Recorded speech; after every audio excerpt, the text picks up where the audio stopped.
अनि लगेर बेचिदिन्छु। कान्छो परीको इन्ट्रोडक्सन पनि गराउँछु। थियो यो बाइक पनि बेचिसकेँ मैले। मन चाहिँ यहाँभित्र दुखिरहेको। सो यस गाइस सबैजना नमस्ते। आयो सबैजना सन्चै हुनुहुन्छ होला। म पनि सन्चै नै आरामै छु। हाम्रो साथी हुनुहुन्छ यहाँ चाहिँ, अनि उहाँ चाहिँ मेरो परी। अनि खासमा के कुरा भन्नुपर्दा आज चाहिँ मैले मेरो परीलाई सेल हान्न लागेको, बेचिदिन लागेको है। किनभने मलाई त्यहाँ गाउँमा अलिकति हेभी बाइक चढ्न मन लाग्यो। त्यही भएर मैले अर्को नयाँ बाइक दिन्छु भनेर सोचेको छु। त्यही भएर चाहिँ मेरो परीलाई आज लगेर सेल गरिदिन्छु, बेचिदिन्छु। कुराकानी पनि सबै भइसक्यो। अनि त्यही हो। अनि माया त उपर लाग्छ मेरो परीको। पहिलो बाइक, पहिलो मेमोरी है, सबै दामी अलमोस्ट सबै बगालै छ परीको कन्डिसन। अनि लगेर बेचिदिन्छु। एउटा दाइले भन्नुभएको छ गएर बेचेर सेल हानिदिएर अनि नयाँ बाइक किन्छु। हजुरहरूलाई नयाँ कान्छो परीको इन्ट्रोडक्सन पनि गराउँछु। अनि त्यही हो। के छ सर? निन्द्रा खुल्या कि नै? निन्द्रा त पुरै खुल्या।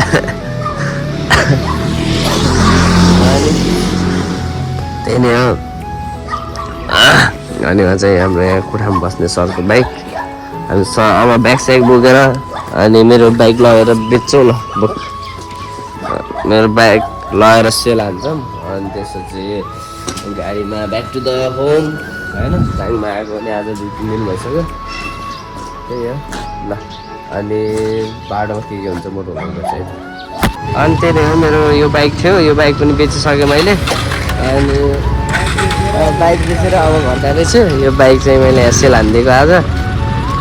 अनि एकदमै दुःख लागिरहेको। अनि यो पसलमा बेचेको मैले। अनि अब चाहिँ म चाहिँ अटोमा चढेर जाँदैछु। त्यही नै हो। अटोमा जान्छु, घरमा जान्छु, त्यही हुन्छ आजको है। अनि चाहिँ अटोमा आइरहेछौँ बाइक साइक बेचेर, मेरो परीलाई बेचेर। अनि परीको चाहिँ एकदम धेरै याद आउनेवाला छ हामी दुईजनालाई परीमा आएको। अनि अब चाहिँ मेरो कान्छो परी लिएर जानुपर्ने हुन्छ हामी। अनि कान्छो परी मेरो नयाँ परी चाहिँ म रुममै गएर किन्छु। अनि कस्तो के गर्छु भन्ने कुरा चाहिँ म नयाँ आउने भ्लगमा देखाउने छु। तर आजको लागि चाहिँ मेरो परीलाई चाहिँ बेच्दै मेरो मन चाहिँ यहाँभित्र दुखिरहेको। तर हल्का खुसी पनि छ, दुखी पनि छ। त्यही हो। अहिले बाइक चाहिँ बेचिसकेँ। अनि अब चाहिँ अटोमा म यहाँ गइरहेको छु। बसमा गएर बसको टिकट काटेर सट्ट ब्याक होम बसमा सो यस गाइज चाहिँ म घरमा पनि आइसकेँ। त्यही हो। मैले चाहिँ हिजोको भ्लग गरेर राख्छु मैले लगमा बाइक बेच्दैछु भनेर। अनि बाइक पनि बेचेर घरमा आइसकेँ। घरमा आएर पनि फेरि काममा पनि आइसकेँ।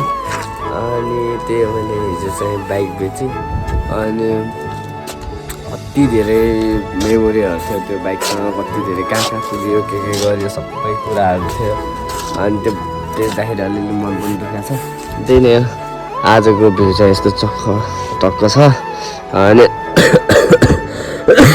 रुगाखुकी लाग्यो। यो चाहिँ हाम्रो घरबाट देखिने हिमाल। अनि त्यसपछि त्यही हो। मैले हिजोको किनभने भ्लगिङ एन्डिङ गर्न पाएन।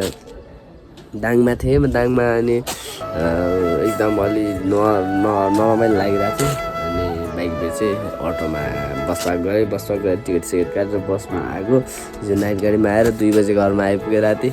अनि त्यस्तो बिहान उठेर काममा आएँ होइन।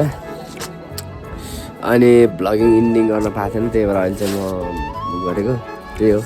अनि आजको र हिजोको भ्लग कस्तो लाग्यो हजुरहरूलाई? अनि मन पऱ्यो भने कमेन्ट गरिदिनु होला, लाइक गरिदिनु होला, च्यानललाई सब्सक्राइब गरिदिनु होला। यति भन्दै आजको भ्लग यहीँनिर एन्ड गर्छु। भेट्नेछौँ नेक्स्ट भ्लगमा। See you by.